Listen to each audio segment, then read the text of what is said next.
friends, welcome to my Tamil recipes channel. Tamil recipes channel subscribe பண்ணாதவங்க subscribe பண்ணுங்க and மறக்காம bell button click பண்ணுங்க. Okay, இன்னைக்கு என்ன ரெசிபின்னு பாப்போமா? பூரண கொழுக்கட்டை. செய்ய தேவையான பொருட்கள்: மேல் மாவு தயாரிக்க வறுத்த பச்சரிசி மாவு 2 ஆழாக்கு, உப்பு 2 சிட்டிகை, தண்ணீர் 3 டம்ளர்.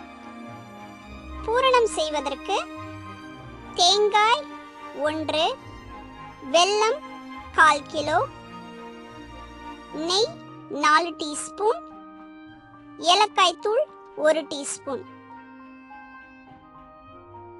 எப்படி செய்யறதுன்னு பாப்போமா?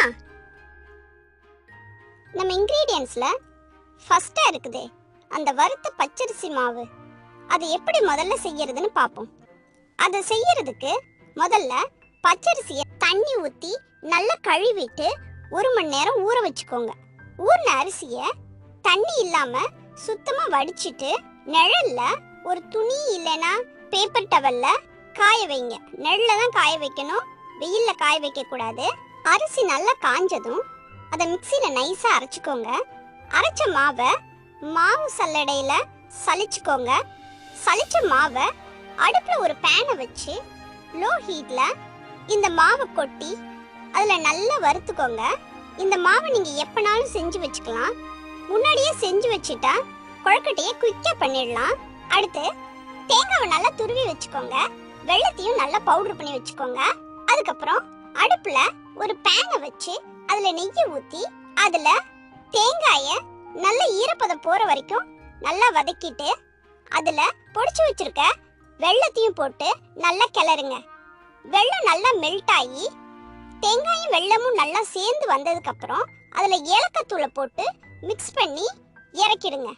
இத ஒரு நாள் முன்னாடியே கூட செஞ்சு வச்சுக்கலாம். ஸோ கொழுக்கட்டைய குயிக்கா நம்ம செஞ்சு முடிச்சிடலாம். அதுக்கப்புறம் மாவு ஒரு ஆழாக்குக்கு 1.5 ஆழாக்கு தண்ணி, இதுதாங்க ரேஷியோ. இந்த ரேஷியோல ஒரு பாத்திரத்துல தண்ணியை விட்டு அடுப்புல வச்சுக்கோங்க. தண்ணி நல்லா கொதிச்சதும் மாவு அதுல தூவி நல்லா கிளறுங்க. மாவு பேன்ல ஒட்டிக்கும்னு உங்களுக்கு டவுட்டா இருந்தா தண்ணியில 1 ஸ்பூன் எண்ணெய் விட்டுக்கோங்க. மாவு பேன்ல ஒட்டாம வரும். மாவு நல்லா வெந்ததும் கீழே இறக்கி ஒரு தட்டை போட்டு மூடி வச்சிருங்க. திறந்து வச்சிருந்தீங்கன்னா மாவு ட்ரை ஆயிடும் மேல. அது கை பொறுக்கிற சூட்டுக்கு வந்ததும் அந்த மாவை நல்லா பிசைஞ்சுக்கோங்க. அதுக்கப்புறம் கொஞ்சம் வெதுவெதுப்பா இருக்கிறப்பவே மாவை கொழுக்கட்டைங்களா செஞ்சிருங்க. கொழுக்கட்டை செய்யறதுக்கு மாவை எலுமிச்சம்பழ சைஸுக்கு எடுத்து கிண்ணமா செஞ்சு அந்த கிண்ணத்துக்குள்ள பூரணத்தை வச்சு பூரணத்தை மூடி கொழுக்கட்டையா செஞ்சு இட்லி பாத்திரத்துல வச்சு ஒரு 5 நிமிஷம் வேக விடுங்க. நல்லா வெந்ததும் எடுத்துருங்க. இதுதாங்க சுவையான பூரண கொழுக்கட்டை. இது பிள்ளையாருக்கு மட்டும் இல்ல, நம்ம வீட்டு குழந்தைங்களுக்கும் ரொம்ப பிடிக்கும். கண்டிப்பா செஞ்சு பாருங்க. ஓகே, இந்த ரெசிபி உங்களுக்கு பிடிச்சிருக்கும்னு நம்புறேன்.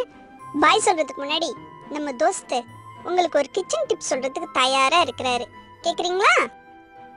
எல்லாருக்கும் வணக்கம்.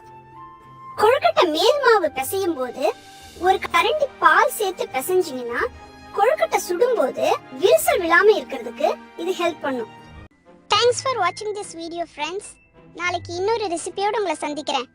ரெசிபியை உங்க இமேஜினேஷனுக்கு தகுந்த மாதிரி வேரியேஷன்ஸோட ட்ரை பண்ணி பாருங்க. அதோட ஃபோட்டோஸ் அண்ட் வீடியோஸை சேனலோட ஃபேஸ்புக் பேஜில் கண்டிப்பாக ஷேர் பண்ணுங்க. அப்புறம் ஒரு முக்கியமான விஷயம் ஃப்ரெண்ட்ஸ், தமிழ் ரெசிபிஸ் சேனலை சப்ஸ்கிரைப் பண்ணாதவங்க சப்ஸ்கிரைப் பண்ணுங்க. மறக்காம பெல் பட்டனை கிளிக் பண்ணுங்க. சரியா? Okay, by.